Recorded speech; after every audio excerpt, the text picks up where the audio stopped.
మనకి గుజ్మాని అనమాట. సో ఈ ప్లాంట్ యొక్క మనకి మెయిన్ స్పెషాలిటీ ఏంటంటే మీకు ఈ ఫ్లవరింగ్ ఏదైతే ఉంటుంది కదా మనకి, సో ఒక్కసారి మనకి బ్లూమ్ అయిందంటే మీకు ఆల్మోస్ట్ ఒక 3 months వరకు ఫ్లవర్ డ్రై అవ్వకుండా ఉంటుంది అనమాట. ఇది మనకి కొంచెం స్లోగా పెరిగి ఆల్మోస్ట్ ఒక 1 to 2 feet వరకు కూడా దీని యొక్క ఫ్లవర్ సైజ్ మనకి ఎక్స్పాండ్ అవుతుంది.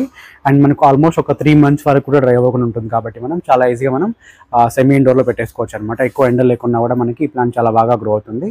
సో గుజ్మానియా అంటారు. దీంట్లో మీకు 2 types ఉన్నాయి అనమాట. కంప్లీట్గా మనకి ఇది వైట్ ఫ్లవర్ లోటస్ లా ఉంది కదా, సో ఇదే మనకు వచ్చేసి మన కంప్లీట్గా ఇలా మనకి రెడ్ ఫ్లవర్స్ కూడా వస్తుంది అనమాట.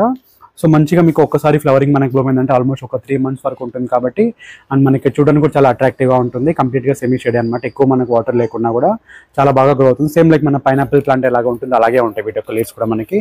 సో గుజ్మానియా అంటారు. అండ్ దీని కాస్ట్ వచ్చేసి మన దగ్గర మీకు 350 rupees ఉంటుంది.